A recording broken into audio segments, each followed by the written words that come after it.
अस्सलाम वालेकुम, welcome to B4 property. जैसे कि मैं आप लोगों को लास्ट वीडियो में बताया था केडीए की हाउसिंग स्कीम के बारे में। तो केडीए खुद सुरजानी के सेक्टर 7A में पीपल स्काईव्यू अपार्टमेंट के नाम से स्कीम लॉन्च करने जा रहा है, जिसके फॉर्म 21 नवंबर 2022 को सिल्क बैंक से मिलना स्टार्ट होंगे। ये इन्फॉर्मेशन आप केडीए की वेबसाइट या उनके ऑफिशियल फेसबुक अकाउंट या ट्विटर से भी कंफर्म कर सकते हैं। ये तकरीबन 1700 अपार्टमेंट पर मुश्तमिल 6 टावर्स बनेंगे, जहां पर लिफ्ट, जिम, सिक्योरिटी कैमरा जैसी तमाम सहूलियात मौजूद होंगी। अब बात करते हैं इसके फ़ायदे की। तो केडीए खुद बना रहा है, तो इसमें ज़मीन का मसला नहीं होगा कि ज़मीन इल्लीगल है, या फिर ऐसा मसला नहीं होगा कि बिल्डर पैसे लेकर भाग गया, या फिर बिल्डर बिल्डिंग आधी बनाकर आधी छोड़कर भाग गया। जो अपार्टमेंट केडीए आपको 30 लाख का देगा, बिल्डर वही 60 लाख से 70 लाख तक देगा। बिल्डर माफिया 30 से 40 लाख प्रॉफिट कीमत में आपकी जेब से निकाल लेगा। केडीए नॉन प्रॉफिट ऑर्गेनाइजेशन है, तो मिडिल क्लास लोगों को केडीए की स्कीम से डायरेक्ट फ़ायदा होगा।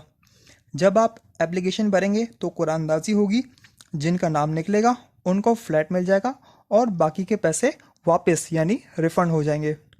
केडीए का सबसे अच्छा फ़ायदा यह है कि अगर कुरानदाजी में आपका फ्लैट निकल जाता है, तो आपके पास अगर पैसे नहीं हैं, तो आप HBFC यानी house building and finance corporation आपको इस पर लोन दे सकती है।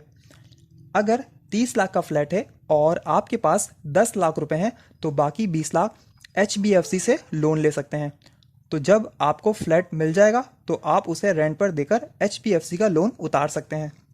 केडीए का कैंसिलेशन सिस्टम भी है। फॉर एग्जाम्पल, 30 लाख का फ्लैट है और आपने फ्लैट के 20 लाख जमा करवा दिए, और आपने HBFC से लोन नहीं लिया, आपने सोचा था मैं डायरेक्ट जो है खुद ही पे कर दूंगा, और आगे जाकर आप नहीं भर पा रहे, तो 20 लाख में से जो है 2 लाख कट के आपको 18 लाख वापस मिल जाएंगे। यानी केडीए जो है उसमें से 10% जो है कटौती करेगा, और केडीए इस फ्लैट को ट्रांसफ़र कर देगा केडीए के कमर्शियल डिपार्टमेंट को। फिर वो इसे ऑक्शन करेंगे। ऑक्शन यानी इसकी नीलामी करेंगे। इस फ्लैट की दोबारा कुरानदाजी नहीं होगी।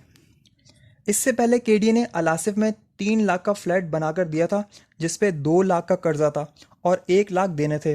तो अगर 30 लाख का फ्लैट होगा, तो 10 लाख आपको 3 से 4 साल में देने होंगे, बाकी 20 लाख HBFC देगी।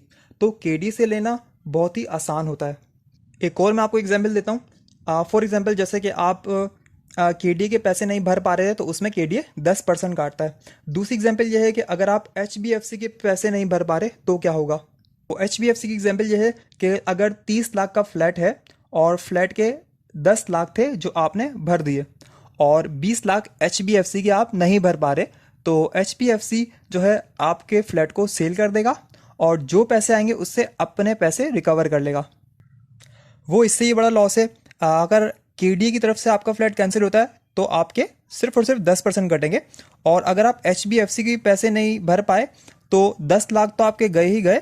आप अपने फ्लैट से भी हाथ धो बैठेंगे। केडीए एक नॉन प्रॉफिट ऑर्गेनाइजेशन है। केडीए के प्रोजेक्ट अगर नहीं भी चल रहे, तो केडीए को गवर्नमेंट ऑफ पाकिस्तान से एम्प्लॉय की सैलरी 30 करोड़ और 50 करोड़ की पेंशन देती है, जो लोग रिटायर हो गए हैं। तो गवर्नमेंट इन्हें फ्री में देती है। तो इनकी अगर इनकम नहीं भी हो रही, तो 80 करोड़ इन्हें हर मंथ मिलते हैं, जो कि 5,000 लोग काम करते हैं केडीए में। तो 80 करोड़ हर महीने सिंध गवर्नमेंट ऑफ पाकिस्तान पे करती है। और अगर फ्लैट आपके नाम पर निकल आता है, तो कीमत बढ़ती भी है, तो केडीए आपसे ज़्यादा पैसे नहीं लेगी, बल्कि आपकी हेल्प करेगी, आपको टाइम देगी। केडीए का स्कीम लॉन्च करने का मकसद ये होता है कि डायरेक्ट मिडिल क्लास लोगों को फ़ायदा पहुंचे। लेकिन अफसोस कि इन्वेस्टर लोग इस स्कीम में आकर उन मिडिल क्लास लोगों का हक खा जाते हैं।